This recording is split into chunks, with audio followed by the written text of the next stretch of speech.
कहानी की शुरुआत में देखते हैं कि धरती पर चारों तरफ तबाही मची हुई थी और ये धरती एक जमाने में ऐसी थी, कुछ समय पहले आसमान छूती थी, जो कि आज को ये धरती एक एक करके तहशाई हो रही थी और इस शहर में मलबे के अलावा और कुछ नहीं बचा था, जो कि इसका कारण थे पौधे। और दोस्तों, ये कोई आम पौधे नहीं थे, जो कि 40-50 फुट के लंबे पौधे, जो कि इंसान के लिए बहुत ही ज्यादा बड़ा खतरा बन चुके थे।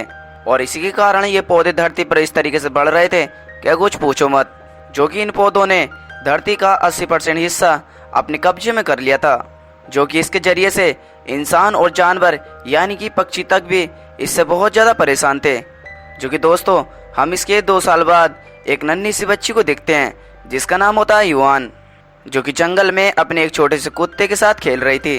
तभी अचानक से उसके पिता वहाँ पर आ जाते हैं जिसका नाम होता है यंग, और उसे उठाकर वहाँ से अपने घर की तरफ को ले जाते हैं। और जल्द ही सूरज डूबने वाला था और यह तो सूरज डूबने के बाद इस जंगल में यहाँ से खतरे से खाली नहीं था। और जब योंग का कुत्ता उससे हटकर कहीं और भागने लगा तो उसने अपने पिता का हाथ छोड़कर उसे पकड़ने के लिए उसके पीछे भागी। और योंग के पीछे भागने के अलावा यंग के पास कोई भी रास्ता नहीं था और इधर योंग का कुत्ता पता न किस तरफ चला गया था। और योंग उस कुत्ते का पीछा करते हुए वो जंगल की गहराइयों तक पहुंच गई। और जैसे ही योंग उस पौधे की तरफ देखती है, एक बहुत सारी बेल के जरिए से लटका हुआ था, जो कि इंसानों के दिल की तरह वो धड़क रहा था, जो कि इसके चारों ओर पास कई इंसानों की लाशें भी लटक रही थी। और उनकी देखरेख करने के लिए वहाँ पास सांप जैसे खूंखार बहुत सारे पौधे भी थे। और जैसे ही उस पौधे के पास योंग की खुशबू आई तो उस पौधे ने योंग को खाने के लिए अपना मुंह भी खोला।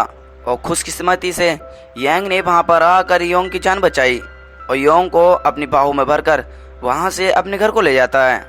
और उसने जल्दी से घर पर आकर अपना दरवाजा बंद किया और इसके बाद उसने अपने घर की सारी लाइटें जला दी, क्योंकि दोस्तों ये पौधे उजाले से ही डरते हैं। और आखिर में उसने चैन की नींद ली। और योंग को पछतावा हो रहा था क्योंकि उसके पिता उसकी वजह से इतनी बड़ी मुसीबत में पड़ गए थे। और फिर उसके बाद योंग ने अपनी बेटी को माफ़ कर दिया, जिस वजह से योंग ने अपनी बेटी के हाथ में यानी कि उसके हाथ में जो घड़ी थी उस घड़ी में एक ट्रैकर फिट कर दिया, ताकि योंग की लोकेशन उसे हमेशा पता हो। उसने पहले योंग को सुलाया, फिर उसके बाद वो खुद भी सो गया। तभी योंग को कई साल पहले का उसे सपना आया, जो कि वो अपनी मरी हुई पत्नी यानी कि अपनी बेटी युआंग के साथ एक गाड़ी में बैठकर कहीं पर जा रहा था। और उसकी पत्नी एक साइंटिस्ट थी, जो कि एक खास प्रोजेक्ट पर काम कर रही थी, जो कि वो एक नई किस्म के एक ताकतवर यानी कि बहुत ज़्यादा शक्तिशाली पेड़ पौधों को जिंदा रखने के लिए उसके ऊपर एक रिसर्च कर रही थी। और ये काम वो इसलिए करना चाहती थी क्योंकि धरती पर पौधे बहुत ज़्यादा कम हो गए थे, जो कि धरती का एक बहुत बड़ा हिस्सा अब बंजर बन चुका था। और जैसे ही वो अपने प्रोजेक्ट पर काम कर रही थी, तभी उसके पास एक इमरजेंसी यानी कि उसके फ्रेंड की कॉल आती है, जो कि इनका दोस्त इन पौधों के बारे में इन्हें सावधान कर रहा था। तभी उन दोनों के पास से यानी कि जहाँ पर जाम लग रहा था, तभी उन गाड़ियों में से निकल कर और वहाँ से चिल्लाते हुए भागने लगे। और जैसे ही यांग अपनी गाड़ी से बाहर निकला, तब तक बहुत ज़्यादा देर हो चुकी थी, क्योंकि इन खूंखार पौधों ने इंसानों पर बहुत ज़्यादा ज़बरदस्त हमला बोल दिया था। और अचानक से योंग की चीखों की आवाज़ से एकदम यंग की आंखें खुल गईं और वो तुरंत अपनी बेटी के कमरे की ओर भागा। और यूं ही उसका कमरा उजाले से भरा हुआ था, लेकिन फिर भी वो राक्षस पौधे उसके कमरे में आ गए और उसे बेडसुंदा यानी कि ज़मीन के अंदर ले गए।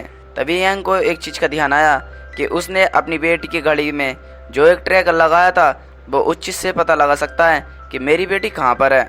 और वो तुरंत अपना बैग उठाकर योंग की खोज में निकल पड़ा और वो ट्रैकर के पीछे एक बहुत पुरानी बिल्डिंग में आ पहुंचा।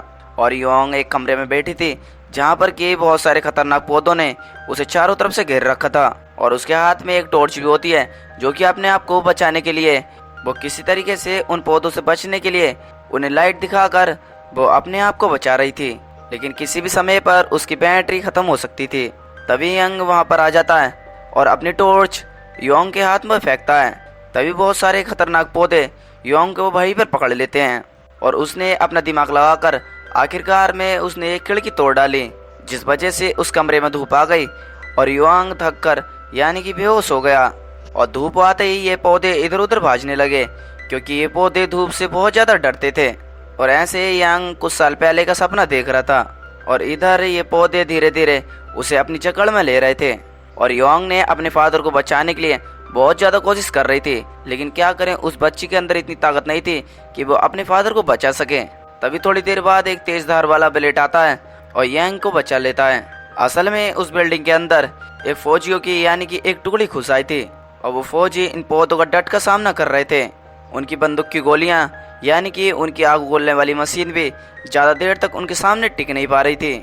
और इधर एक फौजी यूवी डिवाइस को चलाने की बहुत ज़्यादा कोशिश कर रहा था, लेकिन दोस्तों बदकिस्मती से वो ट्रैकर तो चालू नहीं हो रहा था। लेकिन कुछ ही समय में यांग को होश आ गया और जल्दी से उसने उस चीज़ को ठीक कर दिया, जिसके चलते उसमें से एक बहुत बड़ी रोशनी निकली। और उस रोशनी के सामने आते ही वो पौधे उसे देखकर यानी कि पीछे हटने लगे। तभी फौजियों ने योंग यानी कि यांग उसके फादर को बताया कि इन पौधों ने जमीन के नीचे एक बहुत बड़ा जाल बना रखा है जो कि काफ़ी दूर तक फैला हुआ है, जिसके चलते इस धरती पर 2 दिन बाद तबाही मचने वाली थी। और इन फौजियों का एक मकसद था कि ऐसे डिवाइस को ढूंढना था जो कि इस दुनिया को बचा सके और इन खूंखार पौधों को इन दुनिया से नष्ट कर सके। और जिस वक्त ये इस बिल्डिंग के कमरे में थे, ये उस वक्त पहले रिसर्च सेंटर हुआ करता था, जो कि इस वक्त ये खूंखार पौधों से भरी हुई है। और जल्दी इन फौजियों ने उस रिजेंट डिवाइस को ढूंढ निकाला और इसके बाद इन फौजियों ने अपने हेडक्वार्टर में इस चीज़ के बारे में खबर दी। अगर इन खूंखार पौधों को इन्हें नष्ट करना है, इस जमीन के नीचे जाकर इन पौधों को नष्ट करना पड़ेगा। और पूरी दुनिया में इस तरीके के यानी कि 140 डिवाइस थे और उस हेडक्वार्टर का कहना था कि इन खूंखार पौधों को इन्हें ख़त्म करने के लिए 140 डिवाइस को एक साथ ओपन करना पड़ेगा। और यांग को इस प्लान में एक बहुत बड़ी गड़बड़ दिखाई दे रही थी। तभी अचानक से जमीन के नीचे से एक बहुत बड़ा पौधा निकला और उसने एक झटके में उस डिवाइस को तोड़ डाला। और उसी वक्त वहाँ पर अंधेरा हो गया और उन सब ने जगह जगह पर उस दीवार में छेद किए ताकि थोड़ी सी धूप आए और अपने आप को बचा सकें। और उस भागदौड़ में यांग ने देखा कि उन फौजियों से उसकी बेटी और वो दोनों अलग हो गए हैं, जिसके कारण उन फौजियों का कैप्टन यानी कि वो भी घायल हो चुका था। तभी उस कैप्टन के पास एक लीमोनो नाम की फौजी आती है और उसका बहता हुआ खून देखकर उसे बचाने लगती है। तभी अचानक से एक खूंखार बहुत बड़ा पौधा उस कमरे में आ घुसा, जो कि अपने शिकार को ढूंढने लगा। तभी यांग ने उसे मारने के लिए एक लोहे का सरिया उठाया। तभी लीमोन ने उसे इशारा किया कि इसे मत मारो। और दोस्तों इस पौधों में एक खासियत थी, जो कि ये पौधा देख नहीं सकता था, बल्कि आवाज़ सुनकर ही अपने शिकार को पकड़ता था। और उन सब ने वहाँ से एक रिजेंट उठाया और वहाँ से चुपचाप निकलने लगे। लेकिन युआन अचानक से एक सेल्फ से टकरा गई और जैसे ही वो खतरनाक पौधा उस पर हमला करने के लिए उस पर झपटा, तभी उसकी मदद के लिए लीमोन और योंग वहाँ पर आए, जो कि ये पौधा उन दोनों से बहुत ज़्यादा ताकतवर था, बल्कि इसके सामने टिकना आसान नहीं था। तभी वहाँ पर कैप्टन अपनी बंदूक उठाकर उस पर गोलियों की फायरिंग करने लगता है, लेकिन उस गोलियों से भी उस पौधे पर कोई भी फर्क नहीं पड़ा, बल्कि उस खूंखार पौधे ने उन सबको छोड़कर उस फौजियों के कैप्टन को पकड़ लिया था, जो कि कैप्टन ने अपनी ग्रेनेड की पहले ही पिन निकाल दी थी। तभी वहाँ पर अचानक से एक धमाका हुआ, जो कि उस कैप्टन ने अपनी जान की बाजी लगाकर उस खूंखार पौधे को वहीं पर ख़त्म कर दिया। और इस धमाके से ये तीनों उस बाहर वाली सड़क पर आकर गिरते हैं, जिसके कारण उन तीनों को वो बाकी भी फौजी भी मिल जाते हैं। और बदकिस्मती की बात तो ये थी, जिसके कारण कैप्टन की मौत के बारे में खबर सुनकर ये सभी बहुत ज़्यादा उदास हो गए थे, जिस वजह से उन फौजियों का एक इंजीनियर भी वहाँ पर मारा गया था। इसलिए इन फौजियों ने यंग से कहा कि तुम हमारे साथ चलोगे, क्योंकि उसने फटाक से और जल्दी बिना टाइम वेस्ट किए हुए उसने उस डिवाइस को चालू कर दिया था। लेकिन यंग ने उन फौजियों के साथ चलने से इनकार कर दिया था, क्योंकि अब तो उसकी बेटी और वो खुद सुरक्षित थे, क्योंकि उसकी बेटी के अलावा उसका इस दुनिया में कोई भी नहीं था। और इसकी बेटी इस बात से बिल्कुल भी खुश नहीं थी, क्योंकि इसकी बेटी ये चाहती थी कि वो इस दुनिया की रक्षा करें। अगर आज इसकी माँ जिंदा होती तो वो भी इस काम के लिए स्वीकार करती। और उसने अपनी बेटी की बात सुनने के बाद उसका अंदर का ज़मीर जाग उठा और उसने उन फौजियों के साथ चलने के लिए हाँ कर दिया। और जब वो दूसरे शहर पहुंच रहे थे, तभी उन फौजियों के पास दूसरे फौजियों का सिग्नल मिला और इन्हें बस 2 ही शब्द सुनाई दिए, ग्रीन डस्ट। तभी अचानक से ये जमीन फटने लगी और बड़ी बड़ी बिल्डिंगें अचानक से नीचे गिरने लगी। तभी इनका गुरु उल्टी तरफ को भागा, जो ग्रीन डाइट ने अपने असली रूप में आकर उस धरती पर हमला कर दिया था। और दोस्तों ये ग्रीन डाइट एक छोटी मोटी चीज़ नहीं है, बल्कि बहुत सारे पौधों से बनी हुई एक बहुत बड़ी चीज़ है, जिस वजह से ये ग्रीन डाइट सब कुछ तबाह कर रही थी। और जो भी इनके सामने आता तो वो इंसान इनके सामने से बचकर नहीं जा सकता था। ये तो बस अभी स्टार्ट था, जिसकी वजह से इनके 56 घंटे के बाद ये पूरी दुनिया तबाह होने वाली थी। और लीमो का ग्रुप अपनी जान बचाकर वहां से भाग रहा था और इनका आगे का रास्ता बंद था, जिस वजह से वो ग्रीन डाइट उनके पीछे से उनकी तरफ को बहुत तेजी से बढ़ रही थी। अपनी बस में आकर घुस गए और जैसे ही उस ग्रीन डाइट ने उन सभी पर हमला किया तो उनकी बस को उठाकर एक दूर वाली बिल्डिंग में फेंक कर मारा, जो कि सीधा ये बस जाकर उसी बिल्डिंग में टकरा गई। और जैसे तैसे इन लोगों की जान तो बच गई थी, लेकिन जिस तरीके से जो आम लोग थे उन लोगों को इस ग्रीन डाइट ने उन सभी को खत्म कर दिया था। लेकिन जैसे तैसे वो पौधे शांत हो गए, लेकिन बचे हुए लोगों को महसूस हुआ जो तबाही 56 घंटे बाद होने वाली थी, जो कि अब ये तबाही बहुत जल्दी होने वाली है। और इन फौजियों ने यह बात उस हेडक्वार्टर में पहुंचाने वाली थी, यानी कि इनका जो कारण था जो यहाँ पर नेटवर्क नहीं आ रहे थे। तभी यांग की नज़र एक बिल्डिंग पर रखे हुए यानी कि सिग्नल टावर पर पड़ी और इन दोनों के बिल्डिंग के बीच पर एक पुल भी था। और दोस्तों, यह पुल बहुत ज़्यादा कमज़ोर था, लेकिन इनके पास यहाँ से जाने के लिए और कोई रास्ता भी नहीं था। और ये सभी लोग इस बिल्डिंग से दूसरी बिल्डिंग जाने के लिए उस पुल पर चलते हैं, जिस वजह से वो उस पर फूक फूक के कदम रखते हैं। लेकिन अचानक से उनके सामने वाली बिल्डिंग नीचे गिरते ही ढेर हो गई और इन सभी लोगों की जान तो बच गई, लेकिन उस बिल्डिंग के गिरने की वजह से इनके चारों तरफ धूल ही धूल होने लगी, जिससे युआन का पैर फिसल गया। तभी इन फौजियों का न्यू कैप्टन एक रस्सी पकड़कर नीचे की तरफ को कूदा, जिस वजह से उसने युआन की जान बचा ली। तभी यांग उन दोनों को ऊपर खींचने के लिए उस रस्सी को ऊपर की तरफ खींचता है, जिसके कारण वो रस्सी बहुत ज़्यादा कमज़ोर थी, जिस वजह से ये उन दोनों का वजन नहीं झेल पा रही थी, जिसके कारण कैप्टन ने युआन की जान बचाने के लिए अपनी जान की कुर्बानी दे दी। और उस फौजी के मरने के बाद लीमो उस फौजी की कैप्टन थी और जैसे तैसे युआन को नीचे से ऊपर खींचा, लेकिन ये पुल टूटने की कगार पर था और ये सभी फौजी भागकर दूसरी बिल्डिंग में घुस गए। और ऐन वक्त पर यांग भी अपनी बेटी यानी कि युआन के साथ अंदर आ गया। तभी अचानक से यांग ने वहां के सिग्नल टावर को ठीक किया।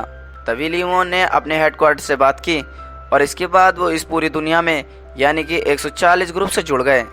और इन सभी फौजियों को एक चौंकाने वाली खबर मिली, जो ग्रीन डाइट थी, यानी कि जो 56 घंटे बाद होने वाली थी, यानी कि जो ये हमला 4 घंटे बाद होने वाला है।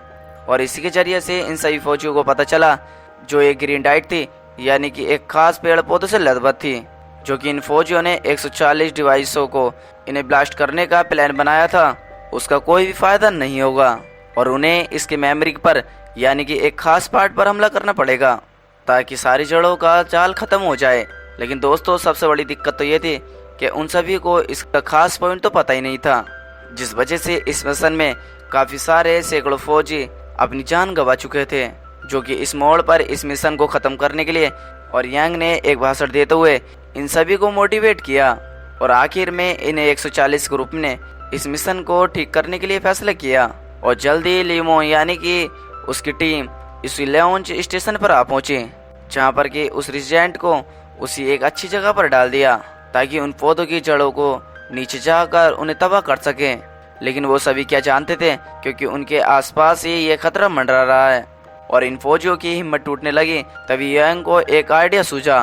तभी यांग ने बताया कि जो लॉन्च स्टेशन की जो बिजली बनती है यानी कि एक लावा से बनती है, जो कि यांग ने कहा कि अगर इन लावा के यानी कि सब सुरंगों को बंद कर दिया जाए, सारा लावा एक ही जगह पर इकट्ठा हो जाएगा, जिसके कारण ये लावा जमीन के नीचे जाएगा और सीधा उस पौधों के मेन पार्ट पर हमला करेगा। और इसमें एक दिक्कत थी, यानी कि सभी सुरंगों का कनेक्शन कट चुका था और इसी वजह से इन सभी को जो कि इस कंट्रोल के सिस्टम को उसी जगह पर जाकर उसे वहीं पर ख़त्म करना पड़ेगा। और यांग ने अपनी बेटी से वादा किया कि वो लौट कर जरूर आएगा और बाकी की टीम के साथ उस खतरनाक मिशन को हल करने के लिए उनके साथ निकल पड़ा। और जैसे ही उस जमीन के नीचे ये तीनों पहुंचे तो वो लावा की वजह से वो जमीन बहुत ज़्यादा तप रही थी और साथ ही जगह जगह पर सुरंगों में ये पौधे अपना कब्जा कर बैठे थे, जिस वजह से उन सभी का रास्ता बंद हो गया। और जैसे जैसे धीरे आगे बढ़ रहे थे तभी यांग पर एक पौधे ने हमला कर दिया। तभी उनके साथी ने उन्हें आगे बढ़ने के लिए एक टैंक पर हमला कर दिया, जिस वजह से वहाँ पर एक बहुत बड़ा ब्लास्ट हुआ, जिस ब्लास्ट में वो खुद भी मारा गया। और यांग के पास ये रोने का वक्त नहीं था, इसलिए वो बॉम्ब को उठाकर आगे बढ़ने की कोशिश करता है। और आगे बढ़ने के बाद उनके पास एक दरवाजा आया और उसने लीमो को इस दरवाजे को खोलने के लिए कहा और लीमो उस दरवाजे को खोलने के लिए किसी चीज को ढूंढने लगी और इसके बाद उसने दरवाजा लॉक कर दिया।